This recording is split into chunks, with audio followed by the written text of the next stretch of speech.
Cada vez con más regularidad, reos condenados por distintos delitos intentan revertir el rechazo de sus peticiones de libertad condicional presentando recursos de amparo que suelen llegar hasta el máximo tribunal del país, hasta la Corte Suprema. En la amplia mayoría de los casos, el máximo tribunal termina entregando ese beneficio, pese a informes que son desfavorables de Gendarmería o incluso la decisión original de las comisiones encargadas. Esto es Reportajes de Tele 13. Hace 21 años, el cabo primero Miguel Yáñez Aedo, integrante de la escolta presidencial de Ricardo Lagos, fue asesinado a tiros en la comuna de El Bosque. Recibieron las condolencias del primer mandatario.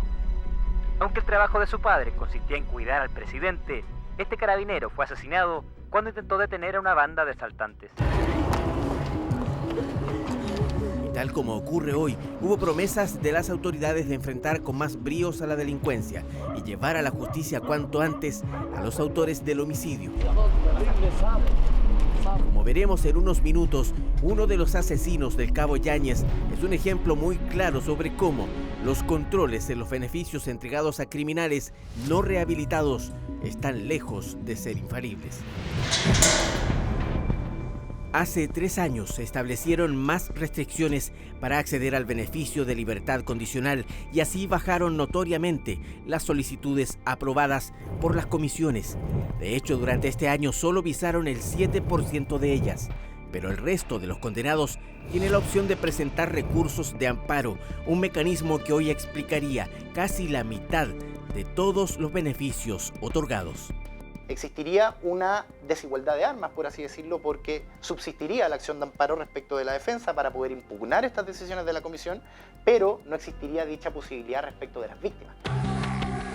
O para decirlo en simple, la balanza de la justicia podría estar desnivelada. Los condenados tienen como perseverar en la búsqueda de un beneficio rechazado. Para las víctimas, en tanto, no existe un mecanismo formal que les permita exponer su postura y eventualmente oponerse a esta pena en libertad.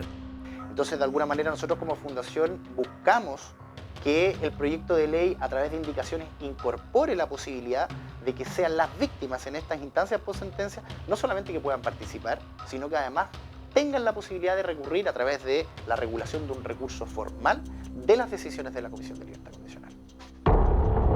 En todo este proceso, la Corte Suprema tiene la última palabra.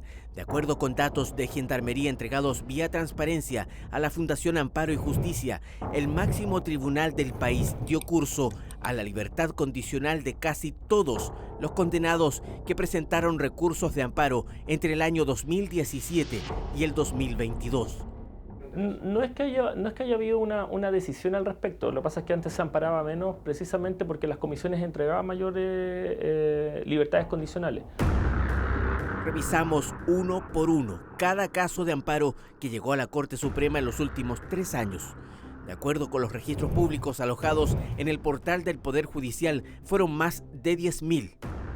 Durante este periodo de tiempo, 3.500 reos, cuya libertad se había rechazado inicialmente, terminaron obteniéndola en la Corte Suprema. La pregunta que hicimos entonces al máximo tribunal es en qué se fundó esta decisión, si todas las entidades públicas recomendaban lo contrario. La mayoría de estos amparos son presentados por la Defensoría Penal Pública. Son ellos los encargados de representar a los condenados en todo este proceso hasta llegar, si lo amerita, a la Corte Suprema.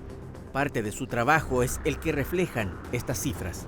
La Defensoría Penal Pública ha tomado el camino de ver esto bien caso a caso, y no es un fenómeno global. No podríamos ir como al voleo a amparar todo tipo de libertad condicional, sino que estamos analizando cada uno de los casos en su mérito y dependiendo de eso se ve la posibilidad de presentar algún tipo de recurso. Dentro de los últimos 10.000 casos que llegaron a la Corte Suprema, la máxima instancia judicial del país acogió amparos y otorgó penas en libertad a 206 homicidas, 53 violadores y 48 abusadores sexuales, entre otros delitos.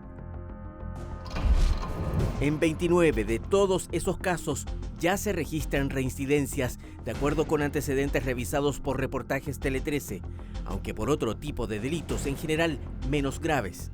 Los informes de Gendarmería no recomendaron otorgarle el beneficio ni a estos 29 que ya reincidieron, ni tampoco la mayoría de los 10.000 solicitantes que en la última instancia judicial obtuvieron su libertad.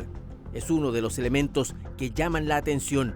¿Se toma o no en cuenta lo que dice Gendarmería para cada uno de estos casos? Nuestra misión, que yo entiendo que la cumplimos absolutamente a cabalidad y de manera rigurosa, es suministrar insumos a quienes participan en estas comisiones de libertad condicional para que ellos puedan mejor resolver. Luego ya es difícil saber por qué ignoran o por qué no toman en consideración con la relevancia que debiera nuestros informes. Nosotros como fundación de alguna manera no estamos en contra desde ningún punto de vista de la reinserción social, creemos que es algo necesario, pero nuestra postura desde siempre ha sido de relevar las altas exigencias que deben haber por parte de las comisiones en el cumplimiento de los requisitos que establece la ley, principalmente tratándose de delitos graves. No son pocos los libertos de los últimos 3 años, gracias a la decisión de la Suprema, que en su momento fueron condenados por delitos de alta connotación pública. De ellos, tomaremos 3 ejemplos.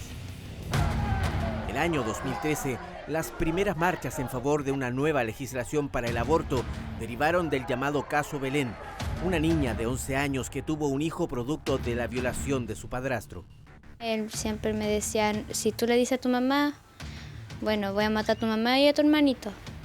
Y del puro miedo no le dije nada a mi mamá. Hoy, Daniel Antonio Bastida Soto está libre. Tanto Gendarmería como la Comisión de Libertad Condicional habían propuesto que siguiera en la cárcel.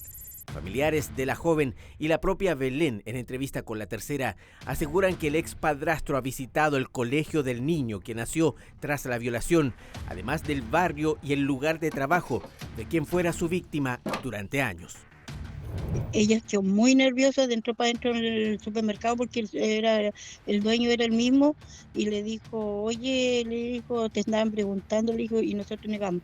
Y ahí llegó mi nieta, le dijo, esa persona fue la que me hizo daño, pero estaba tiritando. Entonces su jefe le dijo que si volvía a entrar ahí, le iban a llamar a los carabineros.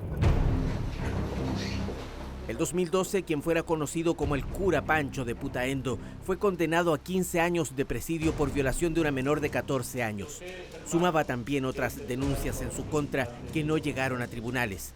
Francisco Valenzuela Sangüesa, el cura Pancho, también accedió recientemente a su libertad condicional tras un fallo de la Corte Suprema. En su caso tampoco se había recomendado el beneficio. Bien cabe preguntarse entonces, ¿existirían libertades mal concedidas? El Estado chileno no se pone, que debería ser su obligación, en el lugar de las víctimas y decir qué pasa frente a esta situación.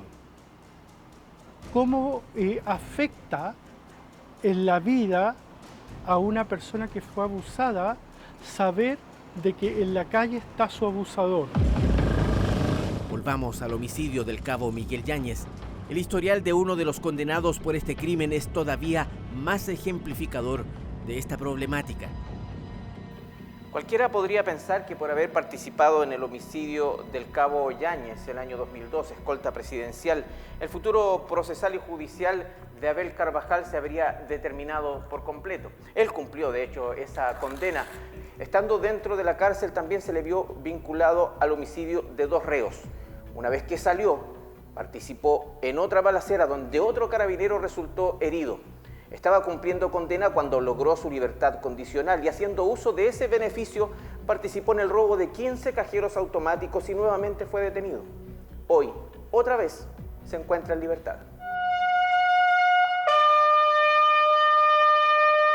La viuda del cabo Yáñez se enteró por nuestro llamado de esta situación, justo en la fecha en que conmemoraba un nuevo aniversario de su muerte. Independiente si es un carabinero o un civil, yo creo que no puede darse así, sin estudiar bien quién es la persona, qué realmente pasa por su cabeza, si realmente se va a reinsertar en la sociedad. Los informes penitenciarios del condenado indican textualmente que Abel Fernando Carvajal Jorquera es un líder negativo, cuya actividad es solo delinquir. Claro, cuando se acercó la posibilidad de solicitar su libertad condicional, comenzó a mejorar su comportamiento y a cumplir los requisitos exigidos. Aún así, el informe emanado por Gendarmería no aconsejaba que fuera liberado y la comisión rechazó el beneficio. Pero la última palabra otra vez estuvo exclusivamente en la Corte Suprema. Detrás de cada informe hay un profesional que está absolutamente capacitado técnicamente para evaluar a los penados. Hay una apuesta del Estado que involucra recursos económicos y que sin embargo sentimos que se dilapidan, por decirlo de algún modo, en la medida en que esos informes y esa expertise técnica que tienen nuestros operadores no es tomada en cuenta. De los homicidas, violadores y abusadores sexuales que llegaron a la Corte Suprema durante los últimos 3 años con su recurso de amparo y obtuvieron su libertad, el 96% tenía informes desfavorables de Gendarmería que no recomendaban entregarles el beneficio. Cuando el sistema se pone en tela de juicio, normalmente es porque ocurre un hecho grave detrás. La mayoría de las personas que obtienen libertad condicional no vuelve a reincidir. De hecho, por temas de reinserción social, está estudiado que es mucho mejor la obtención de una libertad condicional que cumplir la pena completamente privado de libertad. Claro, es un ser humano el delincuente que a lo mejor debería tener ciertas garantías. Pero nunca es justicia cuando tú has tenido una muerte, te han matado a un familiar, te han matado a alguien o te han violado a alguien o te han hecho algo malo. Cuando tú ves que la persona que debería estar en la cárcel cumpliendo por eso que cometió, por ese delito que él cometió, sale antes. Para mí eso no es justicia. El día de esta entrevista, Paola participaría en La Moneda en un responso en memoria de los mártires de Carabineros, ceremonia marcada por los últimos crímenes de policías. Hasta el cierre de este reportaje, la Corte Suprema no respondió nuestras solicitudes de entrevista para conocer cómo se fundan esas decisiones que permiten la libertad de condenados mediante la presentación de amparos, en especial cuando todo el resto de las entidades públicas decidió recomendar lo contrario.